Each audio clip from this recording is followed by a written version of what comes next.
사랑과 집착은 때로 아주 비슷한 얼굴을 하고 있습니다.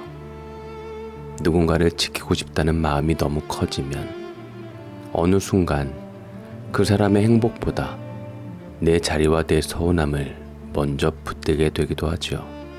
가족이라는 이름은 따뜻한 울타리이지만 그 안에 자존심과 상처가 쌓이면 가장 가까운 사람이 가장 깊은 아픔을 주기도 합니다. 오늘 사연은 한 어머니의 사랑이 어디서부터 어긋나기 시작했는지, 그리고 그 마음이 끝내 무엇을 잃게 만들었는지를 조용히 돌아보게 하는 이야기입니다. 그럼 사연 속으로 들어가 보겠습니다. 사람들은 제게 아들 하나는 참 잘 두었다고 입을 모아 칭찬하곤 했습니다. 그 말이 제 인생의 훈장이었고 고단했던 삶을 버티게 해준 유일한 자부심이었죠. 하지만 이제와 돌이켜보면 그 칭찬이 어쩌면 제 눈을 가리고 귀를 막는 독이었는지도 모르겠습니다. 제 아들의 집에서 제 손으로 아들의 행복을 산산조각내버린 어미가 되어버린 지금, 저는 그저 죄인일 뿐입니다. 이 글을 쓰는 것은 누구를 탓하기 위함이 아닙니다. 그저 제 어리석었던 자존심과 뒤틀린 사랑이 한 가정을 어떻게 무너뜨렸는지 그 참회의 기록을 남기고 싶을 따름입니다. 제 이름은 이자희, 올해 70하고도 셋입니다. 제 세상의 전부였던 아들의 이름은 선준이, 아니 제게는 언제나 1등이었습니다. 1등아, 1등아. 하나뿐인 아들이라 그리 불렀죠. 27 젊은 나이에 남편을 앞세우고 저는 그야말로 이를 악물고 살았습니다. 읍내 식당에서 허리가 끊어져라 설거지를 하고 남의 밭에 나가 품을 팔면서도 아들만큼은 남부럽지 않게 키우고 싶었습니다. 다행히 제 속 한번 썩이지 않고 반듯하게 자라주었습니다. 동네 어르신들께 허리 숙여 인사 잘하고 명절이면 잊지 않고 동네 과부 할머니 댁에 기름병 하나라도 들고 찾아가는 속이 깊은 아이였죠. 그렇게 잘 자란 아들은 제게 남편이었고 친구였고 세상 그 자체였습니다. 저녁마다 어머니 식사는 잘 하셨어요? 뭐 드시고 싶은 건 없어요? 제가 이번에 내려갈 때 이것저것 사들고 갈게요. 하고 걸려오는 전화 한 통에 하루의 피로가 눈 녹듯 사라졌고, 저를 만나면 뻣뻣해진 제 어깨를 주물러주는 아들의 투박한 손길에 고된 세월을 보상받는 기분이었습니다. 서울에서 직장을 다녔지만 제가 걱정된다며 항상 일주일에 한 번씩은 내려와서 제 곁에 와줬던 제 아들. 동네 사람들은 그런 저희 모자를 보며 자이는 아들 하나는 정말 잘 뒀어. 저런 아들이면 돈 많은 것도 안 부럽지. 하며 칭찬을 아끼지 않았습니다. 저는 그럴 때마다 어깨가 으쓱해져서 별 말씀을요. 지가 알아서 잘 커준 거죠. 하고 손사래를 치면서도 속으로는 세상을 다 가진 듯 뿌듯했습니다. 그러던 어느 날이었습니다. 아들이 저녁 식사를 하자며 주말에 와서는 저를 시내에 있는 제법 근사한 식당으로 데려갔습니다. 좋은 일이 있나 싶어 따라 나선 제게 아들은 한참을 쭈뼛거리다가 조심스럽게 입을 열었죠. 어머니, 저 결혼하고 싶은 사람이 있습니다. 결혼? 그 말을 듣는 순간 제 심장이 쿵하고 바닥으로 떨어지는 것만 같았습니다. 머리로는 그래, 내 아들도 이제 나이가 찼으니 당연한 일이지 하고 생각했지만 가슴 한구석에서는 시퍼런 바람이 휑하게 불어왔습니다. 마치 제 몸의 일부를 누군가에게 통째로 떼어주는 기분. 평생을 애지중지 가꿔온 보물단지를 송두리째 빼앗기는 기분이었죠.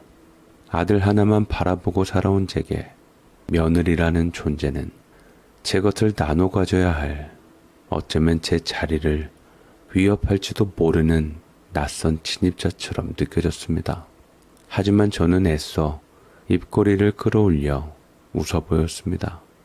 아들의 얼굴에 서린 긴장과 설렘을 보니 차마 서운한 내색을 할 수가 없었습니다. 오냐, 그래야지. 가야지. 어떤 아가씨냐? 조만간 어서 한번 보여다오. 나도 우리 며느리감이 궁금하구나. 제 말에 아들은 그제야 안심한 듯 환하게 웃었습니다.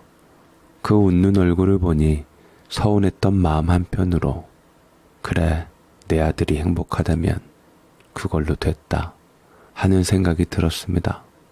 저는 일주일 동안 어떤 아가씨일까 기다렸고, 그리고 바로 그 다음 주 아들이 데려온 아가씨는 참하고 예쁘장한 아이였습니다. 처음에는 어색하며 어쩔 줄 몰라 하더니 이내 싹싹하게 다가와 제 말에 귀를 기울이고 잘 웃어주었죠. 저는 그런 며느리 될 아이를 물끄러미 바라보며 속으로 다짐했습니다. 그래, 아들을 빼앗겼다 생각하지 말자. 딸이 하나 더 생겼다고 생각하자. 내가 잘해주면 저 아이도 나를 어미처럼 따르겠지. 아들 내외는 결혼 준비를 하며 6억짜리 신축 아파트를 보러 다녔습니다. 아들이 그동안 악착같이 모은 돈이 2억, 거기에 대출을 2억 받는다고 했습니다. 나머지 2억이 모자라 망설이는 아들을 보며 저는 망설임 없이 통장을 내밀었습니다. 남편이 남긴 쬐끄만 땅 판 돈에 식당일하며 한 푼 두 푼 모아둔 제 평생의 재산이었습니다. 어미가 이럴 때 보태주지 언제 보태주겠냐. 이걸로 보태서 너희들 편히 살 수 있는 좋은 집으로 구하거라. 제 말에 아들은 눈시울을 붉히며 고개를 숙였습니다. 그렇게 마련한 집은 20평대의 아담하지만 햇살이 가득 들어오는 환한 곳이었습니다.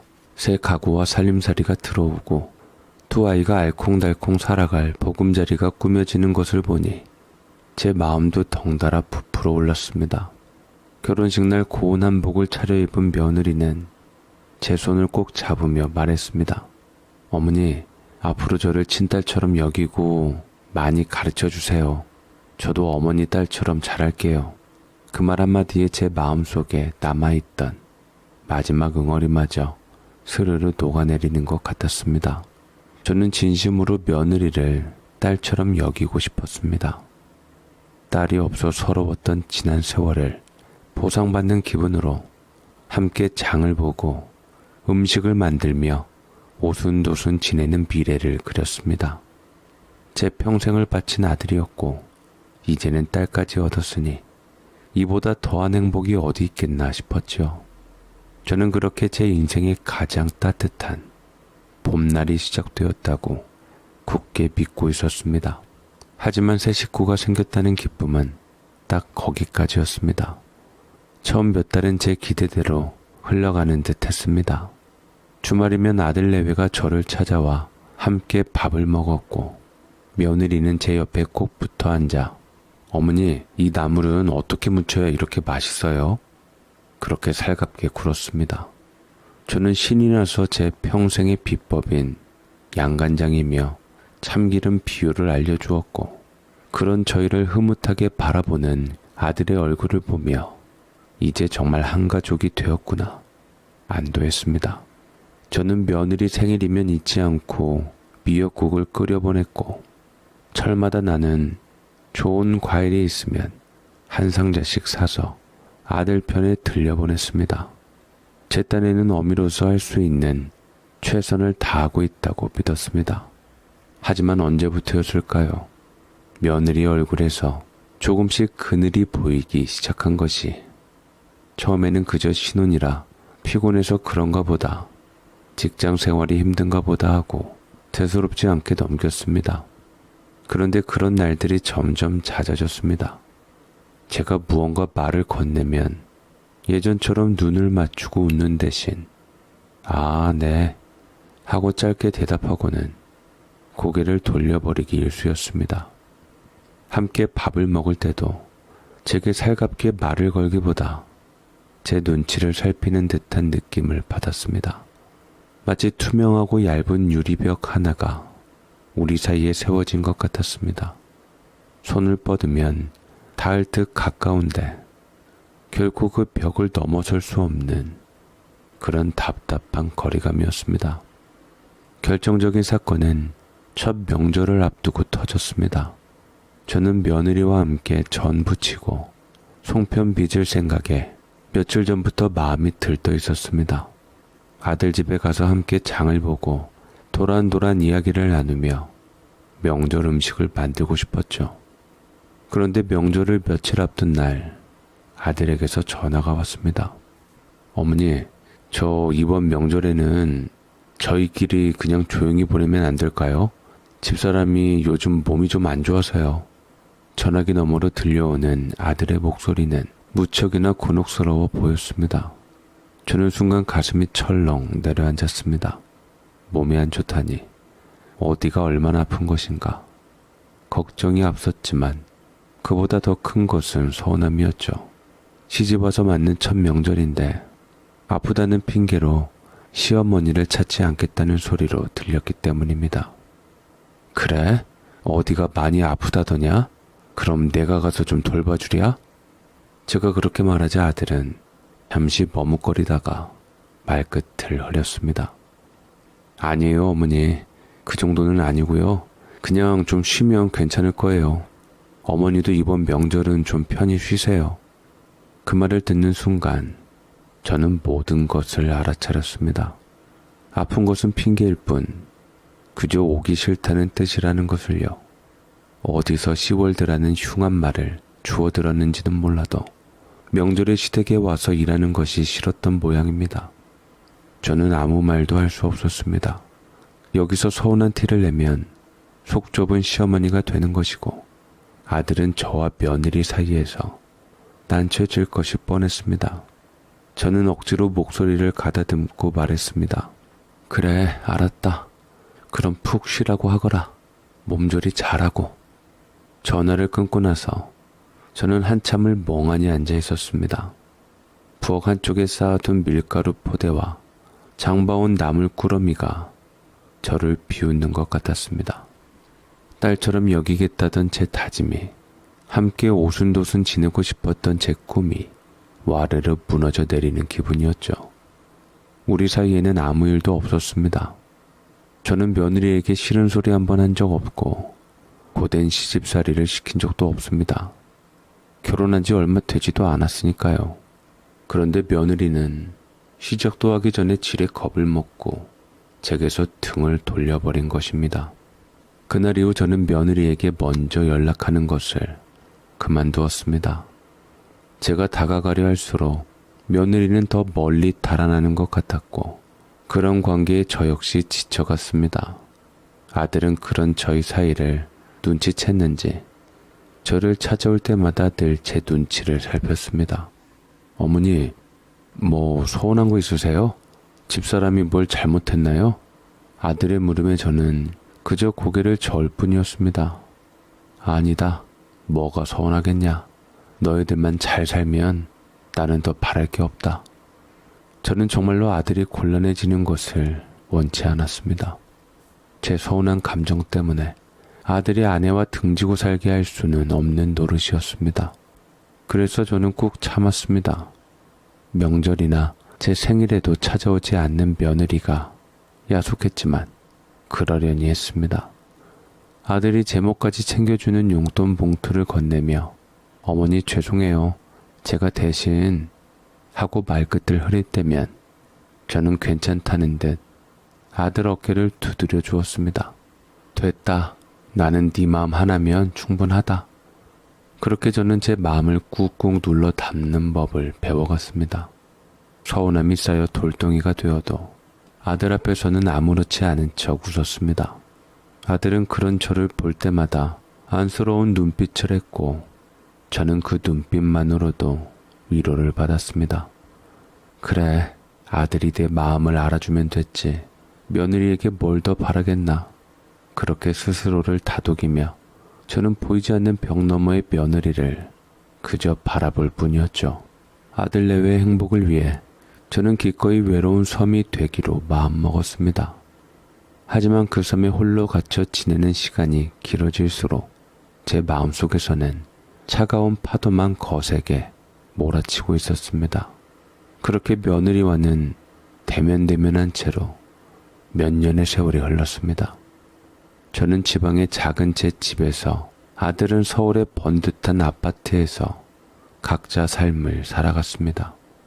아들은 여전히 일주일에 한두 번씩 꼬박꼬박 전화를 걸어 제 안부를 물었고, 저는 그 전화 한 통의 의지에 적적함을 견뎌냈죠.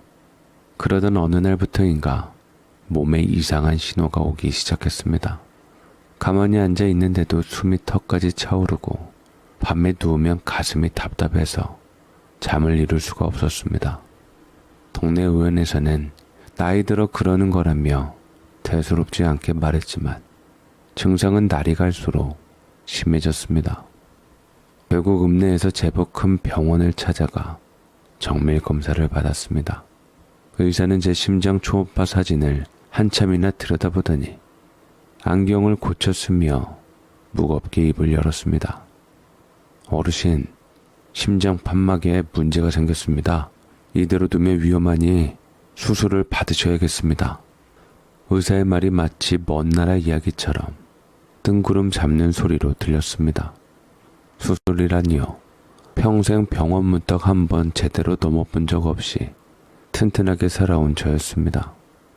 갑작스러운 선고에 머릿속이 하얘지고 손발이 차갑게 식어왔습니다. 이런 상황에서 가장 먼저 떠오른 것은 역시나 아들, 선준이었습니다. 하지만 차마 아들에게 이 사실을 알릴 수가 없었습니다. 행여나 제 걱정에 일손이라도 놓을까, 또 저 때문에 며느리와 얼굴 붉힐 일이 생길까 싶어 입이 떨어지지 않았습니다. 하지만 혼자서는 도저히 감당할 수 없는 일이었습니다. 지방 병원보다는 그래도 서울에 있는 큰 병원이 더 믿음직스럽다는 생각에 저는 용기를 내어 아들에게 전화를 걸었습니다. 제 상태를 전해 들은 아들은 당장 내려오겠다며 난리가 났습니다. 며칠 뒤 아들은 다니던 병원에서 진료 의뢰서를 받아 저를 서울로 모시고 올라왔습니다. 오랜만에 만난 아들은 그새 얼굴이 반쪽이 되어 있었습니다. 제 걱정에 밤잠을 설친 것이 분명했죠.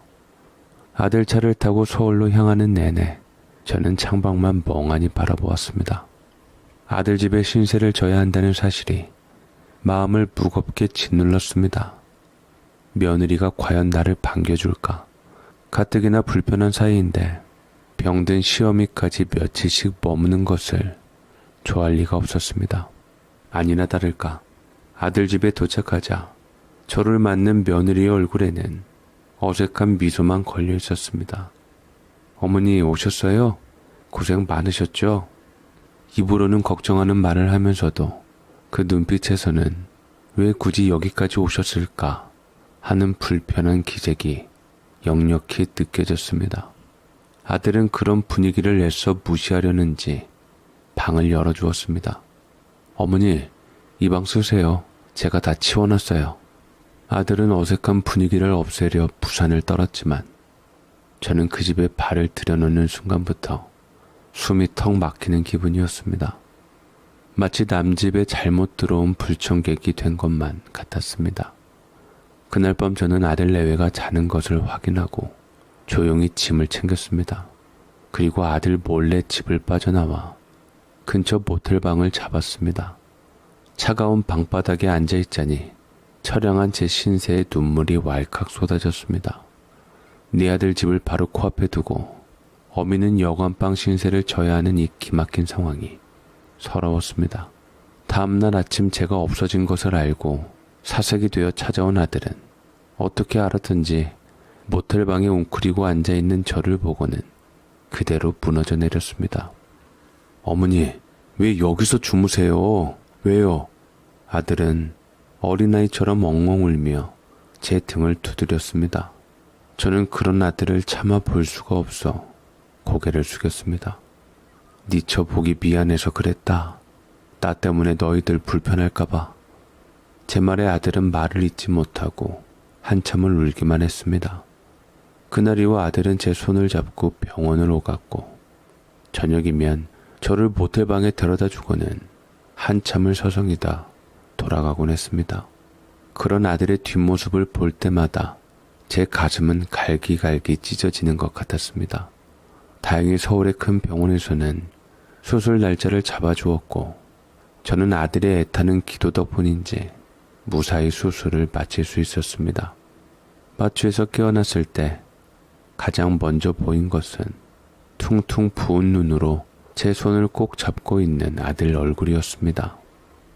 어머니, 살아주셔서 고맙습니다. 정말 고맙습니다. 아들의 뜨거운 눈물이 제 손등 위로 뚝뚝 떨어졌습니다. 그 순간 저는 이 세상에서 가장 행복한 어미였죠. 의사는 제게 절대 무리하지 말고 안정을 취해야 한다고 신신당부했습니다. 퇴원을 앞둔 날 아들은 굳은 결심을 한 듯 제 앞에 무릎을 꿇었습니다.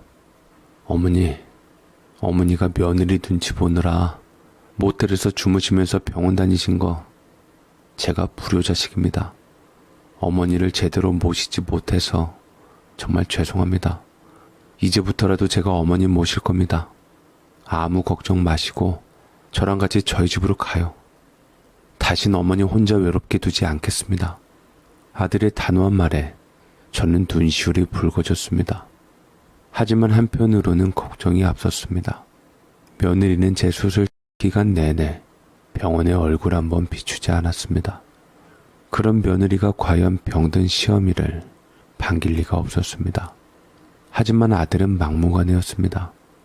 제 손을 굳게 잡은 아들은 기어이 저를 자신의 집으로 데리고 들어갔습니다. 현관문을 열고 들어서는 순간 저는 소파에 앉아 TV를 보고 있던 며느리와 눈이 마주쳤습니다. 며느리는 저를 보자마자 얼굴이 싸늘하게 굳어버렸고 그 표정을 보는 순간 저는 직감했죠. 이 집에서 또 다른 전쟁이 시작되리라는 것을요.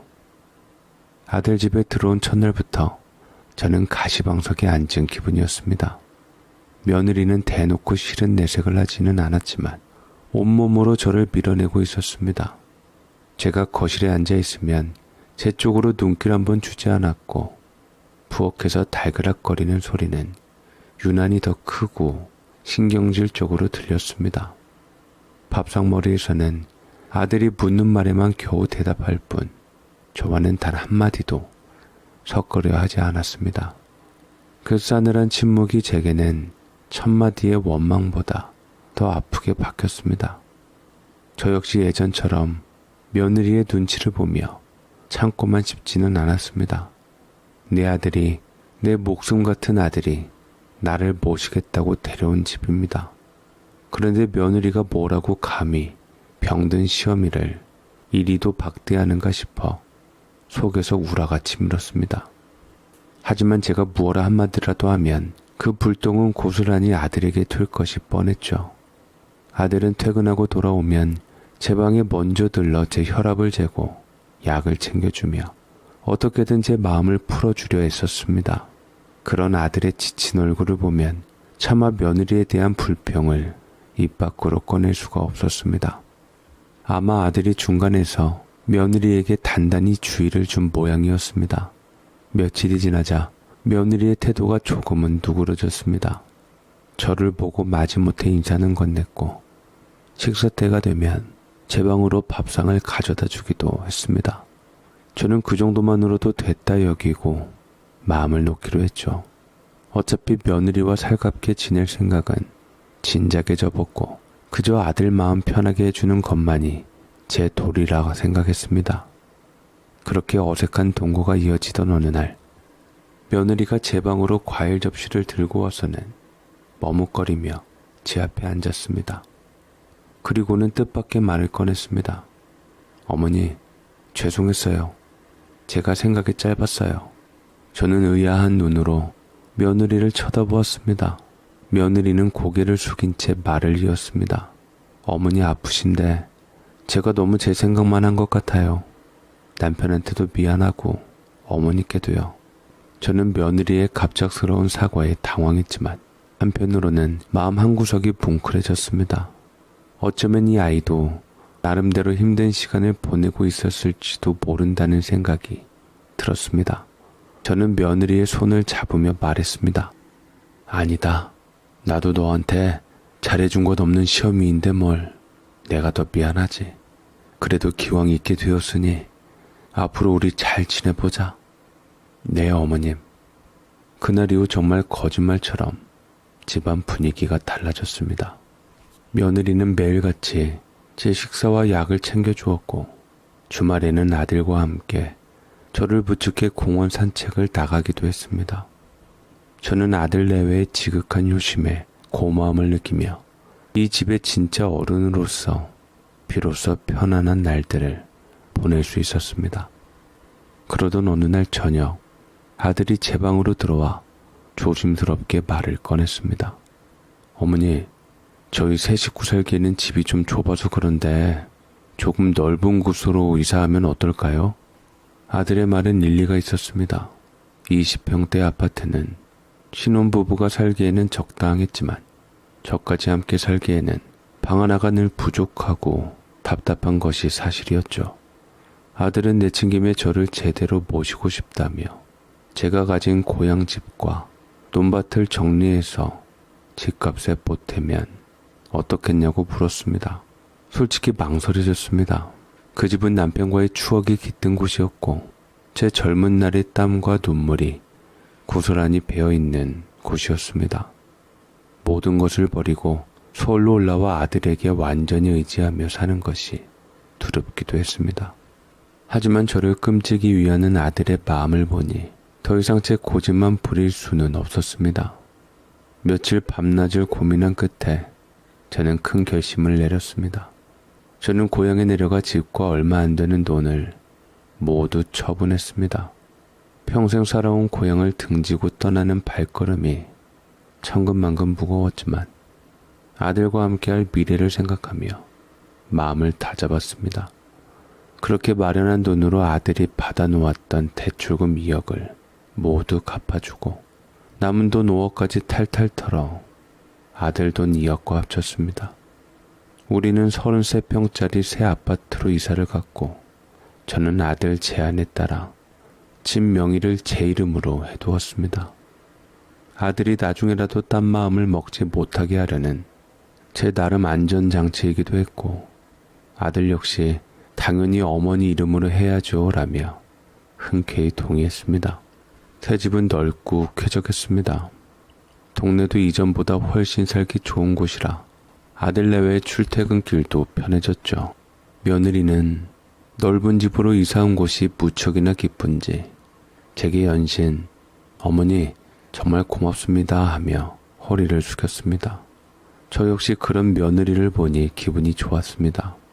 이제 정말 손주 하나만 낳아주면 제가 건강을 챙기면서 손주를 돌봐주고 아들 내외와 오순도순 잘 살 수 있을 거라는 희망에 부풀었습니다.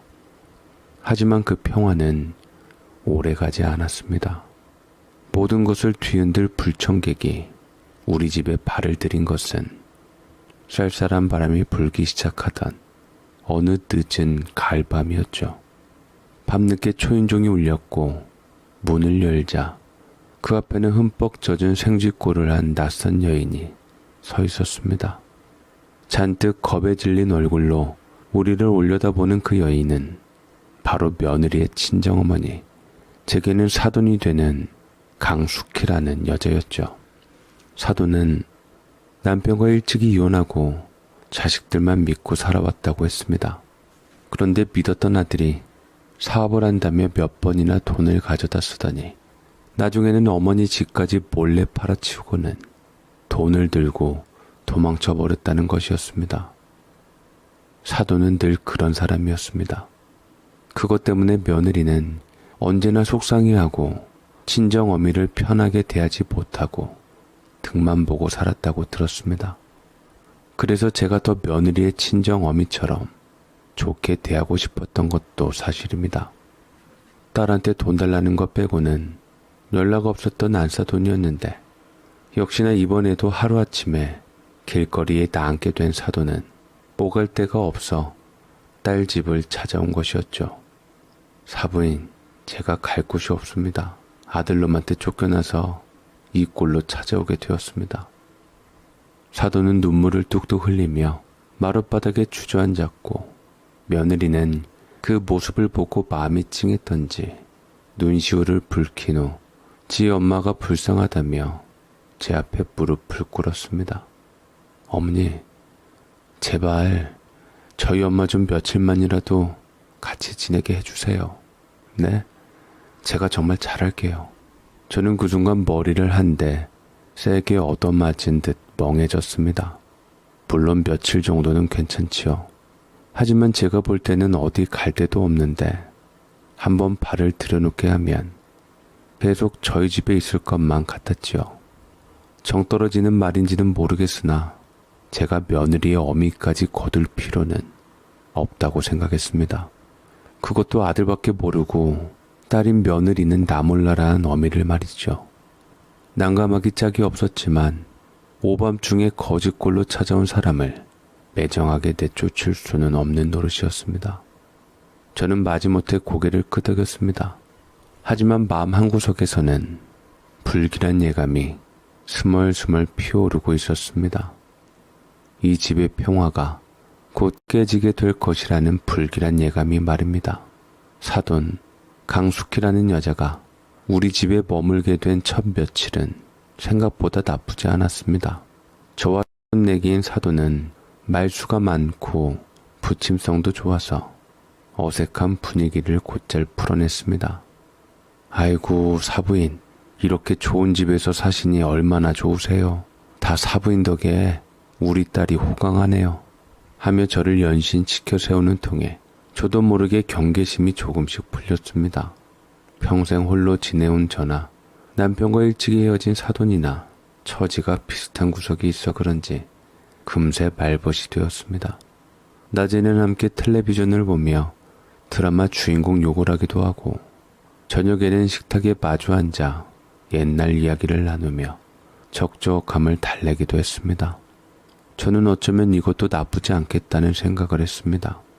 한 지붕 아래 두 늙은 어미가 서로 의지하며 지내는 것도 괜찮을지 모른다고요. 하지만 그 생각은 오래가지 않았습니다. 하나의 둥지에 두 마리의 암탉이 함께 살 수 없다는 옛말처럼 미묘한 신경전은 아주 사소한 것에서부터 시작되었죠. 사돈은 며느리와 함께 부엌에 있는 시간이 길어졌고 자연스럽게 두 사람은 저보다 더 많은 이야기를 나누었습니다. 제가 거실에 앉아 있으면 부엌에서는 두 사람의 웃음소리가 담장을 넘나들듯 들려왔습니다. 그래, 친정엄마니까 당연히 그렇겠지. 모녀지간 사이가 아무리 나쁘다 한들 그래도 모녀는 모녀였습니다. 시어미는 이방인일 뿐이었지요.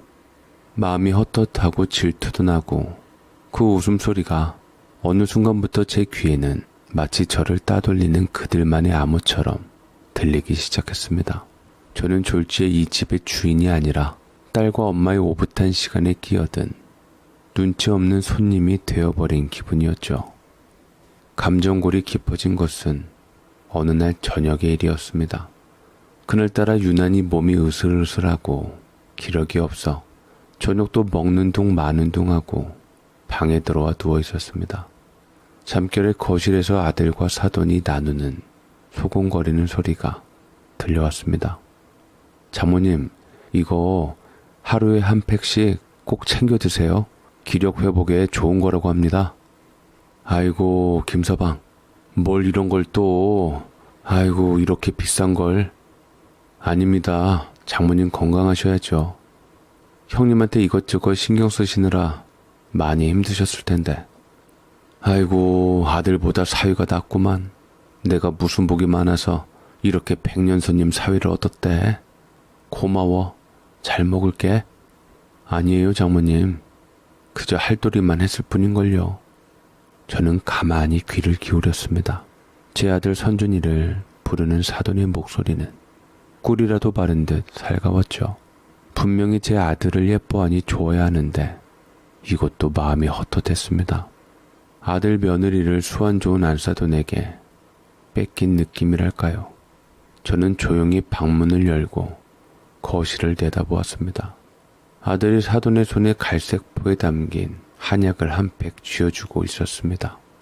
그리고 제 눈에 들어온 것은 안방 구석에 놓인 작은 음료수 냉장고였습니다. 평소에는 물이나 음료를 넣어두던 그 냉장고 문이 살짝 열려 있었는데 그 안에는 아들이 방금 사돈에게 건넨 것과 똑같은 한약포가 가득 들어차 있었습니다. 그 순간 제 속에서 무언가 뜨거운 것이 꿀렁이며 치밀어 올랐습니다. 불과 얼마 전 아들은 제게 약국에서 파는 3만원짜리 종합 비타민 한 통을 사다 주며 어머니 이거라도 잘 챙겨 드세요 라고 말했었습니다.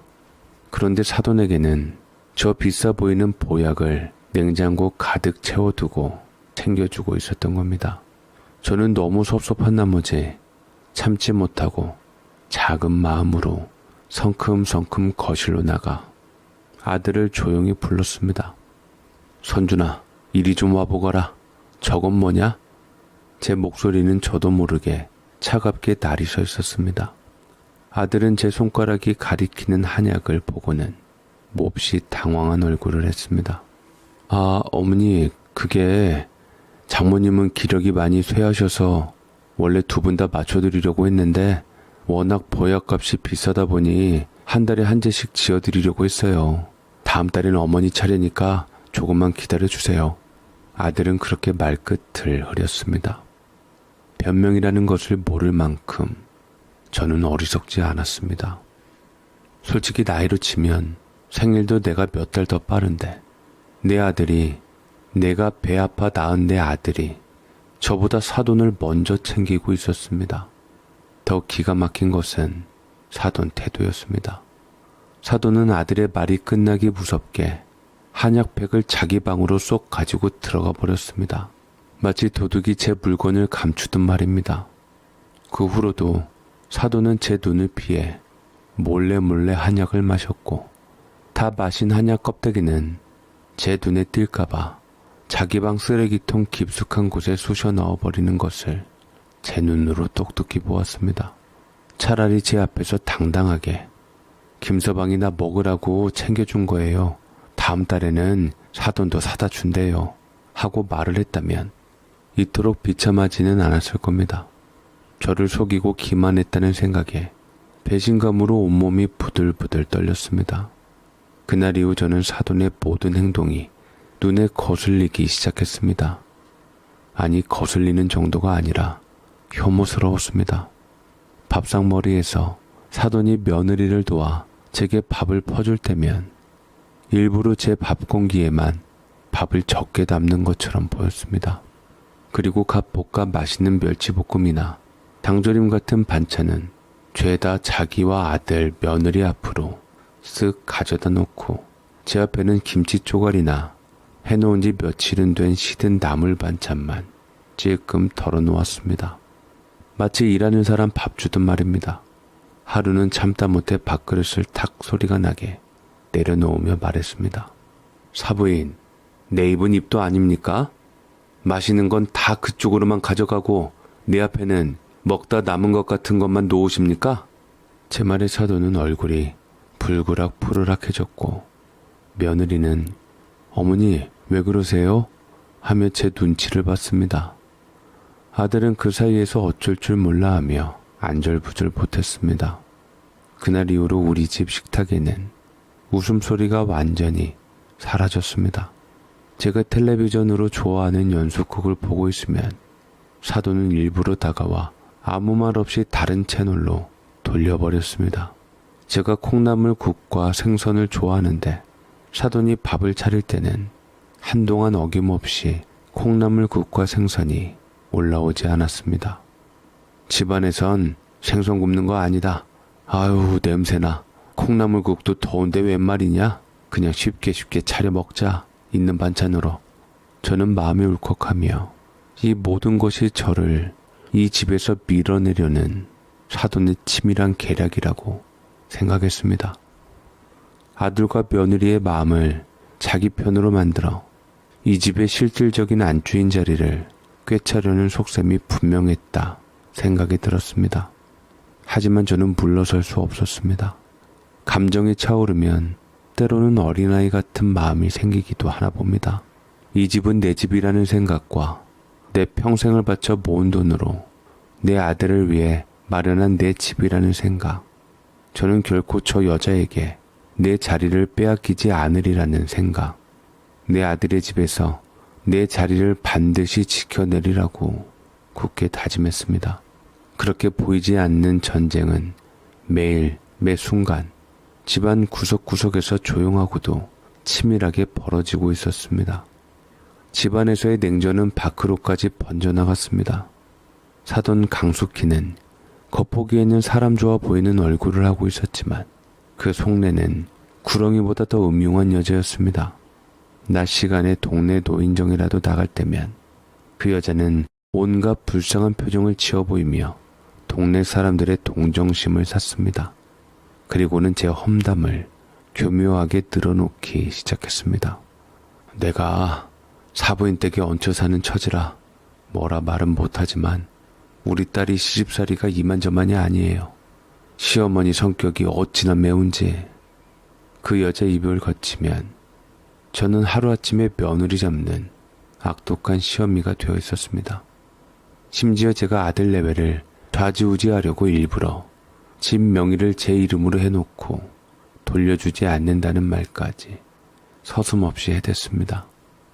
그 말을 들은 동네 사람들은 저를 볼 때마다 수군거리거나 대놓고 혀를 차며 지나갔습니다. 아이고, 나는 아들 앞길 막는 노인네는 되지 말아야지. 아들 돈까지 다 뺏어서 제 이름으로 집을 해놨다며? 아주 욕심이 덕지덕지 붙었구만. 그런 말들이 비수처럼 날아와 제 가슴에 박혔습니다. 억울하고 분해서 밤에 잠을 이룰 수가 없었죠. 저는 기가 막혀서 사돈에게 따져 물었습니다. 어떻게 밖에 나가서 그런 거짓말을 하고 다닐 수가 있어요? 하지만 그 여자는 눈 하나 깜짝하지 않고 시치미를 뚝 뗐습니다. 제가 뭘요? 없는 말을 한 것도 아니고 사부인이 우리 딸한테 매섭게 구는 건 사실이지 않습니까? 그리고 집 명이 사부인 앞으로 되어 있는 것도 사실이고요. 그 뻔뻔한 태도에 저는 기가 막혀 말이 나오지 않았습니다. 그렇게 하루하루를 지옥 속에서 보내던 어느 날, 저는 제 눈을 의심하게 만드는 광경을 목격하고야 말았습니다. 그날 병원 정기검진이 있어 외출했다가 생각보다 일찍 집으로 돌아오는 길이었습니다. 아파트 현관으로 들어서는데 저만치 앞에서 사돈이 웬 젊은 남자와 함께 서 있는 것이 보였습니다. 뒷모습만 봐도 딱 자기 아들이라는 것을 알 수 있었습니다. 그동안 사업 말아먹고 제 어미 집까지 팔아치웠다는 바로 그 망나니 같은 놈이었습니다. 저는 저도 모르게 기둥 뒤로 몸을 숨겼습니다. 사돈은 주위를 두리번거리더니 품속에서 무언가를 꺼내 아들의 손에 쥐어주었습니다. 지갑에서 꺼낸 현금 몇 장과 언뜻 보기에도 은행 카드처럼 보이는 것이었습니다. 이것밖에 못 구했다. 이걸로 급한 불부터 끄고 나머지는 엄마가 어떻게든 더 마련해 볼게. 에이 엄마, 이게 다야? 이걸로 누구 코에 붙여? 오른쪽 주머니 10,000원짜리 지폐 더 보이잖아. 그것도 다 줘. 더 없어? 이놈아, 이게 어떤 돈인데? 네 처남한테 겨우겨우 타는 카드야. 이걸로 현금 서비스라도 받아서 우선 써. 알았지? 그리고 이건 네 동생 결혼 폐물이다. 네 동생 허파에 바람 빠진 것이라 서랍장 깊숙이 있어서 어디 있는지도 모를 거야. 이거 가져가서 팔아서 써라. 순금들도 있고 다이아몬드 감정서도 다 챙겨가지고 왔어. 현금과 폐물이라고? 저는 제 귀를 의심했습니다. 제가 며느리에게 해준 결혼 예물을 비롯해서 제 아들 카드라니요. 그건 바로 내 아들 선준이의 카드였습니다. 제 아들이 벌어온 피 같은 돈을 저 여자가 몰래 카드를 타내어 자기 아들놈의 빚을 갚는 데 쓰고 있었던 것입니다. 분노로 눈앞이 깜깜해졌습니다. 저 여자는 우리 집에 기생하며 내 아들 등골을 빼먹고 있었던 겁니다. 거기다 어떻게 자기 딸의 결혼 폐물을 지 멋대로 가져가서 아들에게 몽땅 줄 수 있다는 겁니까? 자기 딸을 허파에 바람 빠진 것이라고 표현하면서 말입니다. 도저히 용서할 수가 없더라고요. 남의 집에 더부살이 하는 것도 부족해서 이제 제 아들이 뼈 빠지게 벌어온 돈을 갈취하며 자기 아들한테 바치는 것을 보고 저는 피가 거꾸로 솟는 줄 알았습니다. 분을 겨우 삭히고는 그날 저녁 저는 아들을 앉혀놓고 낮에 본 사실을 이야기했습니다. 아들은 처음에는 믿으려 하질 않았습니다. 어머니, 잘못 보신 거 아니에요? 장모님, 형님하고 인연 끊으셨다고 했는데. 하지만 제가 카드 명세서를 확인해 보자고 으름장을 놓자 그제야 마지못해 사실을 털어놓았습니다. 장모님이 하도 딱한 사정으로 부탁을 해서 생활비에 보태 쓰시라고 카드를 드렸다는 것이었습니다. 저는 아들의 어수룩함에 가슴을 쳤습니다. 이 미련한 놈아, 그 여자가 어떤 여자인 줄도 모르고 그 돈이 다 어디로 갔겠느냐. 네 처갓집 망나니 아들 주머니로 들어갔을 것 아니냐. 아주 교활한 사람이라니까. 제 고함에 아들은 고개를 푹 숙였습니다. 바로 그때 방에서 나온 며느리가 이 광경을 보고는 제게 달려들듯 소리쳤습니다. 어머니, 어떻게 저희 엄마를 그렇게 말씀하세요? 오죽하면 그러셨겠어요. 며느리는 오히려 지 엄마를 감싸고 돌았습니다. 그토록 믿은 친정엄마가 자기를 뭐라고 말하고 다니는지도 모르고 말입니다. 그걸 보면 확실히 안 사돈 말이 틀린 것은 아닌 것 같다는 생각이 들었습니다. 허파에 바람 빠진 것도 부족해서 모자르기까지 하니 저는 기가 차서 헛웃음이 나왔습니다. 오죽하면? 네 엄마가 네 결혼 폐물까지 팔아서 네 오빠한테 갖다 준 것도 오죽해서 그런 것이더냐? 너 그거 알고 있었냐? 며느리의 눈이 동그래졌습니다. 자기가 서랍 깊숙이 넣어두었던 예물함을 신경도 쓰질 않았던 것이었죠. 며느리는 친정엄마가 자기한테 그럴 리가 없다고 말을 했고 저 역시 생사람 잡을 수도 있으니 혹시나 하는 마음에 며느리가 놨다는 예물 장소를 뒤졌습니다. 그리고 며느리 역시 예물함이 감쪽같이 사라진 것을 확인했습니다. 그리고 오늘 사돈과 그 아들의 대화를 듣고 모든 조각이 맞춰졌습니다. 제 말에 며느리는 얼굴이 하얗게 질린 채 아무 말도 하지 못했습니다. 그 침묵은 모든 것을 인정하는 것과 같았습니다. 그 순간 제 머릿속에서 무언가 툭 하고 끊어지는 소리가 났습니다. 더 이상 참을 수가 없었습니다. 저는 안방으로 달려가 문을 벌컥 열었습니다. 사돈은 침대에 누워 태연하게 텔레비전을 보고 있었습니다. 저는 그 여자에게 곧장 달려가 멱살을 잡아챘습니다. 이 도둑 같은 여자야. 네가 어떻게 내 아들 집에 들어와서 이런 짓을 할 수가 있어?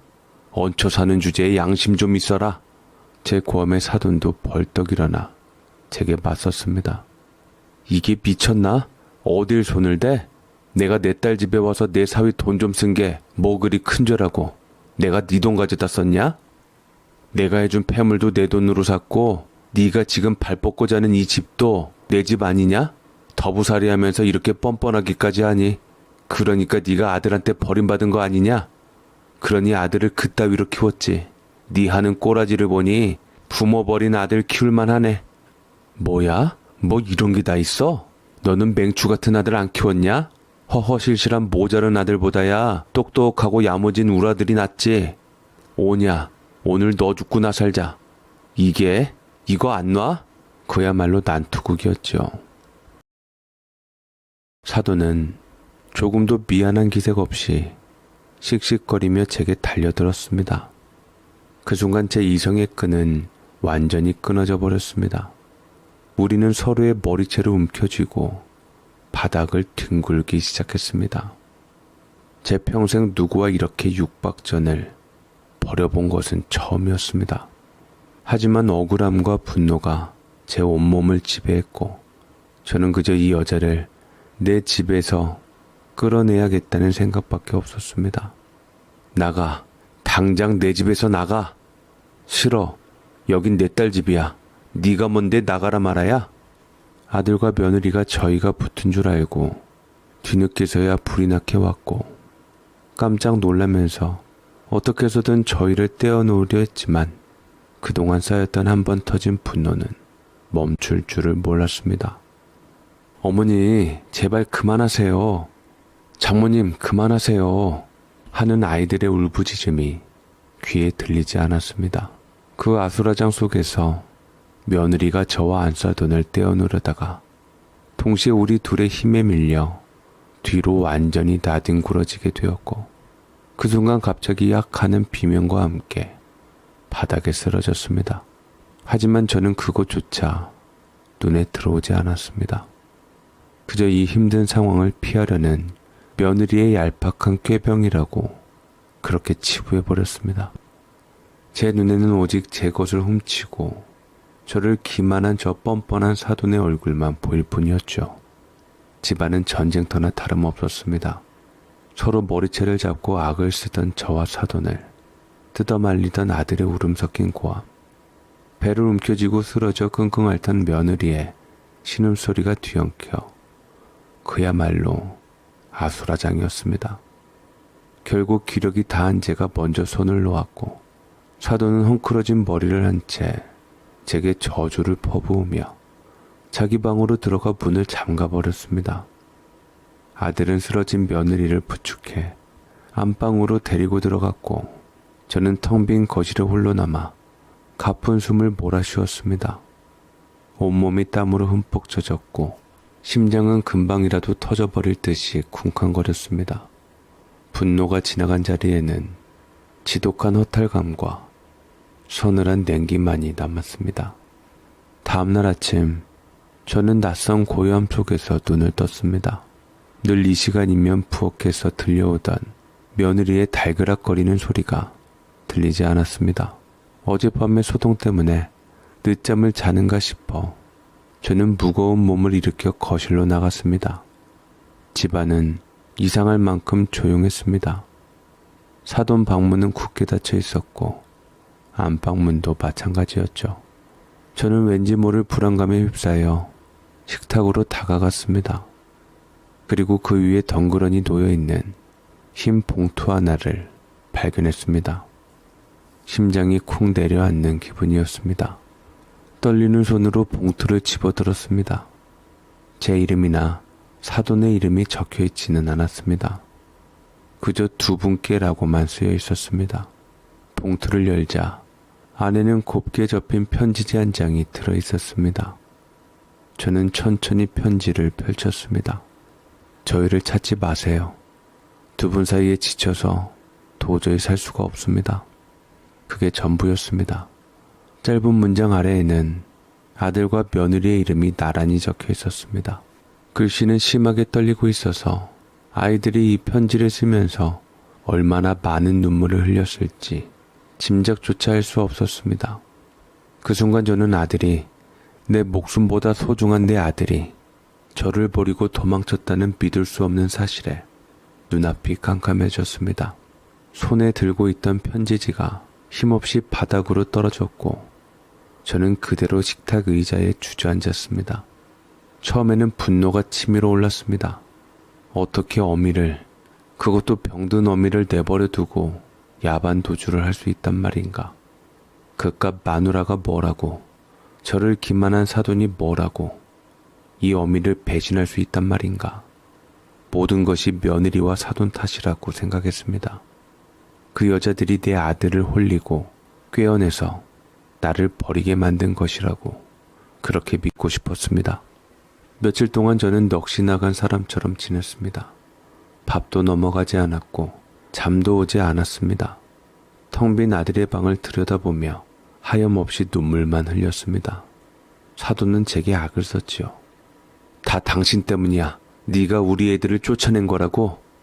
악을 썼지만 저는 대꾸할 기력조차 없었습니다.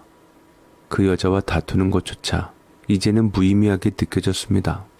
시간이 흐르자 분노는 점차 배신감으로, 그리고 나중에는 지독한 그리움과 두려움으로 변해갔습니다. 아들이 없으니 이 넓은 집은 온기 하나 없는 휑한 동굴처럼 느껴졌습니다. 저는 제 아들을 찾아야 했습니다. 이대로 아들을 잃을 수는 없었습니다. 그것도 안사돈 때문에 말입니다. 그 녀석은 제 아들이고 저는 제 인생의 전부인 아들을 잃고 싶지 않았습니다.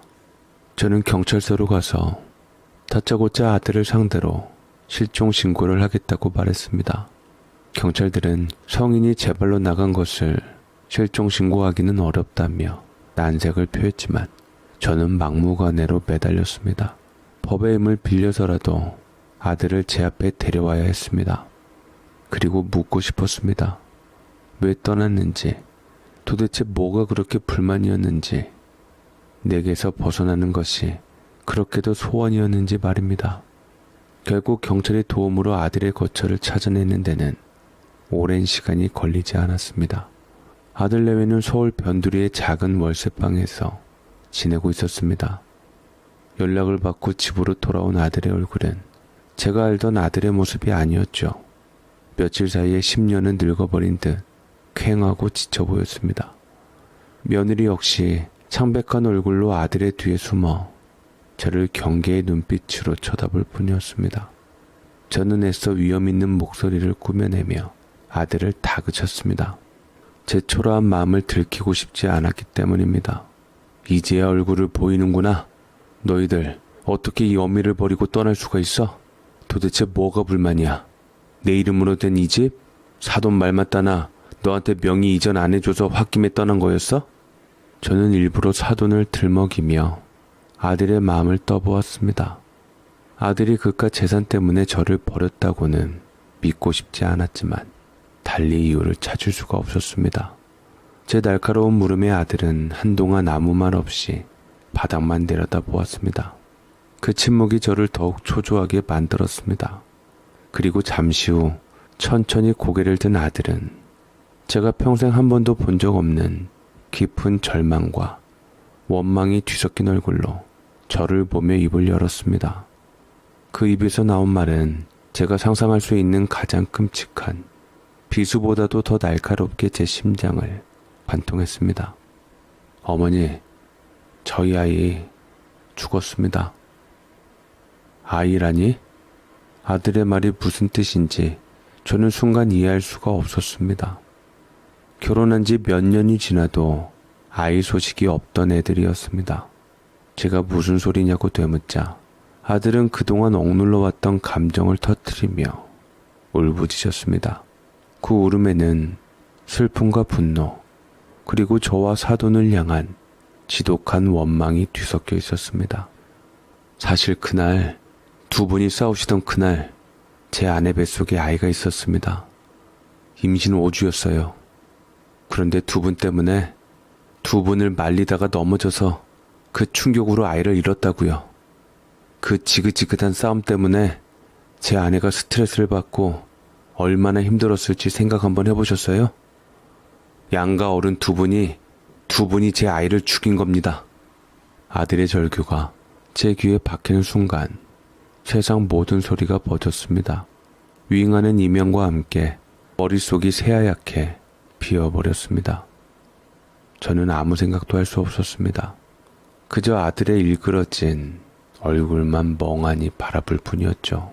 그리고 그제야 잊고 있던 기억의 조각들이 하나둘씩 떠오르기 시작했습니다. 얼마 전부터 헛구역질을 하며 입맛이 없다고 하던 며느리의 모습, 유난히 창백한 얼굴로 소파에 누워있던 날이 잦았던 것, 그리고 그날 우리 둘을 말리다 배를 움켜쥐고 쓰러지던 바로 그 모습까지. 그것은 꾀병이 아니었습니다. 제 눈에는 그저 상황을 피하려는 얄팍한 수작으로 보였던 그 고통의 몸부림이 실은 뱃속에 아이를 잃는 어미의 처절한 비명이었던 것입니다. 제가 그토록 바라던 손주였습니다. 용하다는 점집까지 찾아다니며 빌고 또 빌었던 내 아들의 아이였습니다.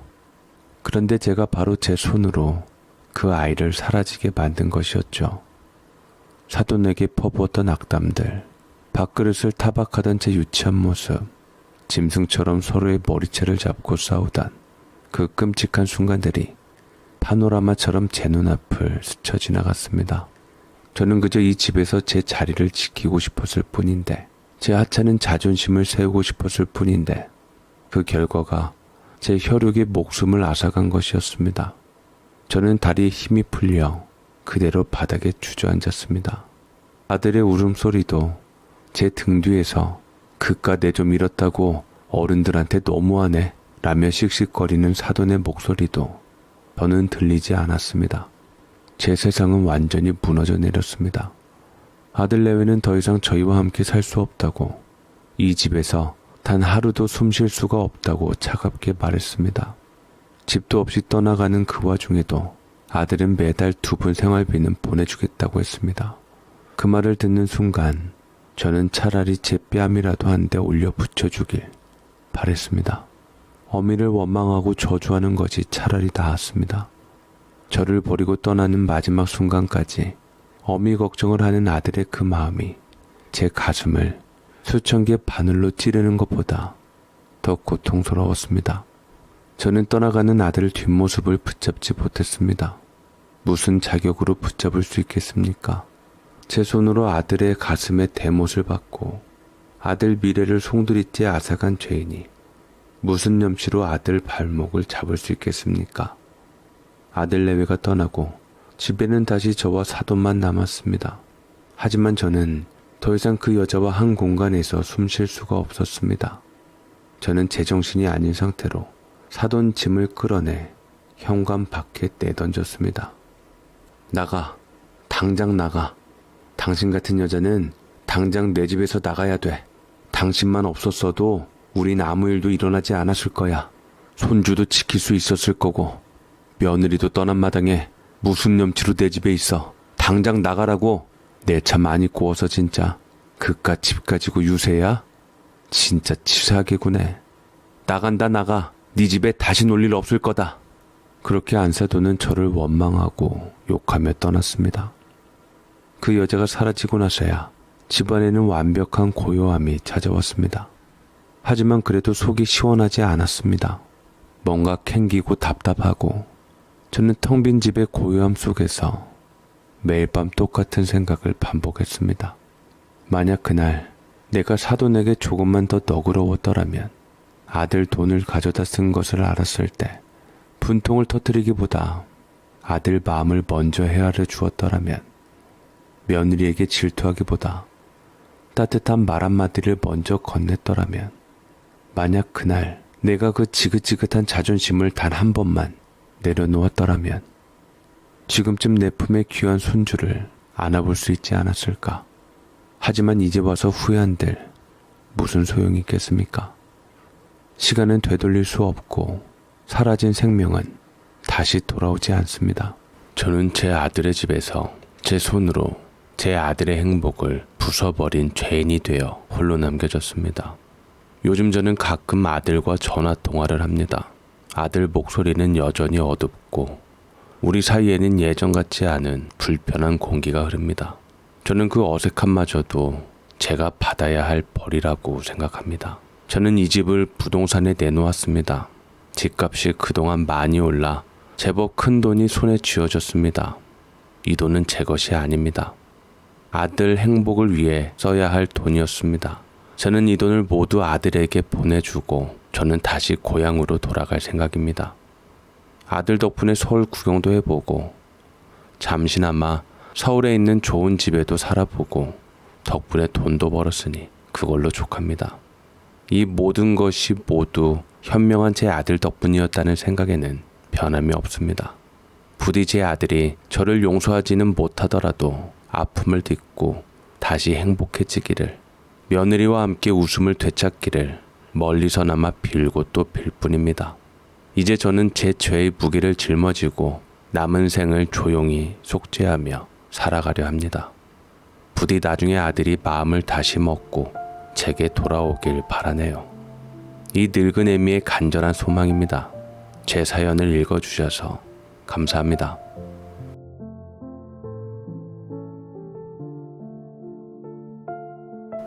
누군가를 아끼는 마음이 깊어질수록 우리는 그것을 사랑이라 믿지만 그 마음이 상대의 숨쉴 자리까지 차지해버리면 그때부터 사랑은 보호가 아니라 짐이 되는 것 같습니다.